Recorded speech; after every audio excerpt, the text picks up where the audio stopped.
Hi, class. We're going to look at exercises 3.4 through 3.7.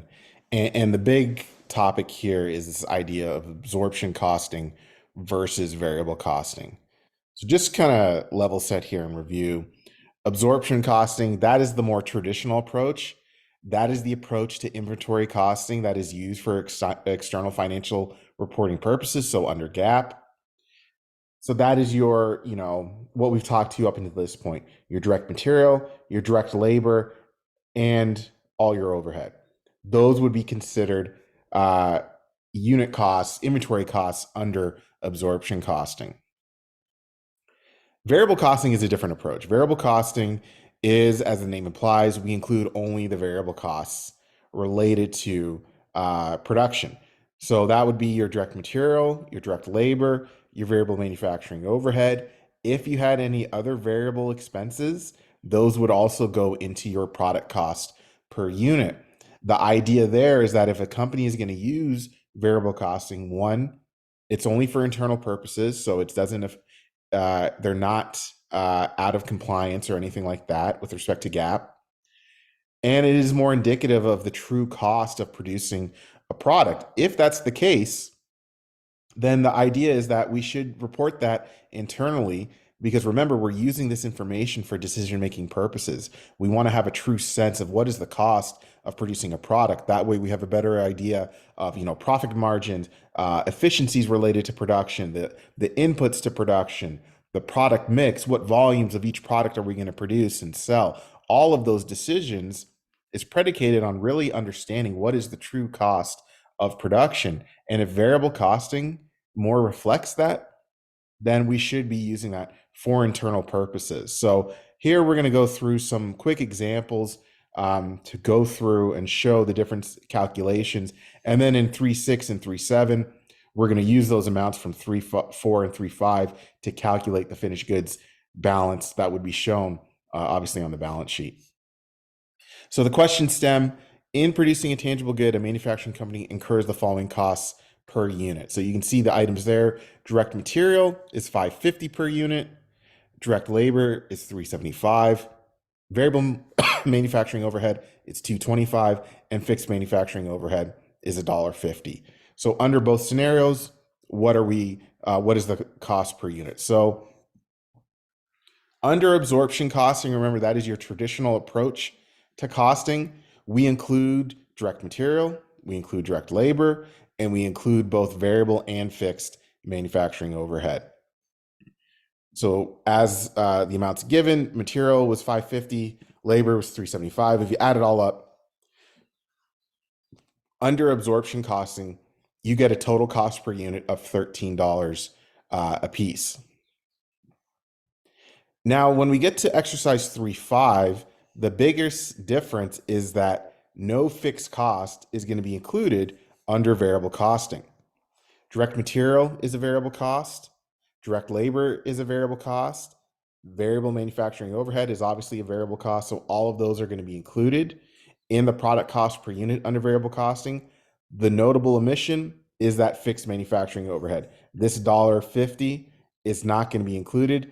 That is considered a period cost under this variable costing approach. So it's expensed immediately as opposed to being capitalized with inventory and then expensed only when the item is sold.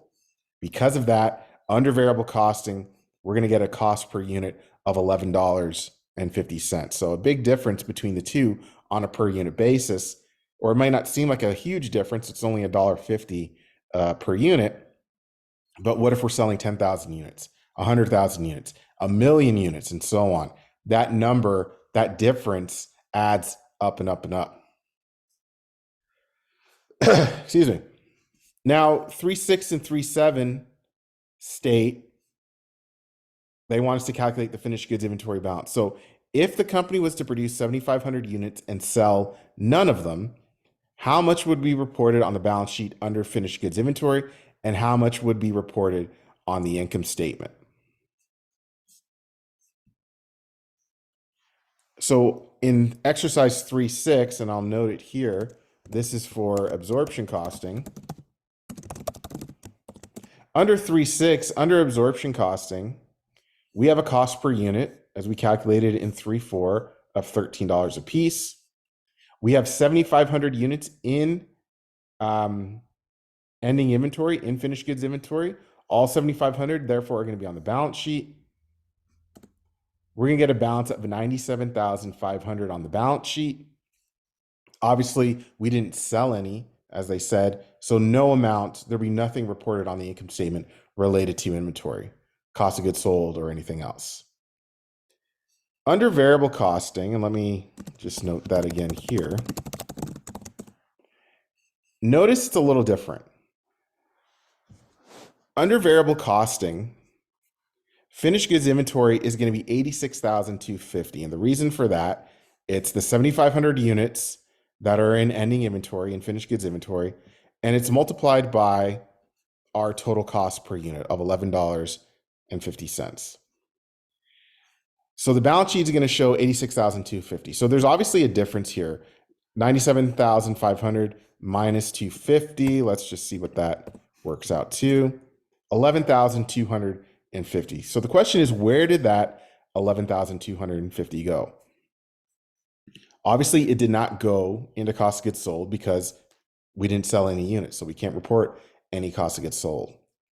But remember, the biggest difference between absorption and variable costing, especially with this question specifically, was the treatment of the fixed manufacturing overhead per unit. The fixed manufacturing overhead per unit under absorption costing was included in the inventory cost of $13 a piece, so that is on the balance sheet. Under variable costing, it is not included in the cost per unit, therefore it is not on the balance sheet. Therefore, this should be on the income statement as a period cost, because remember, we said under variable costing, fixed manufacturing overhead under variable costing is considered a period cost, not a product cost. And remember, the treatment for a period cost, we expense it immediately. So how much is that fixed manufacturing overhead expense that's going to be expensed immediately? Well, I'm going to delete this. That fixed manufacturing overhead per unit was $1.50. And how many units did it produce? It produced 7,500.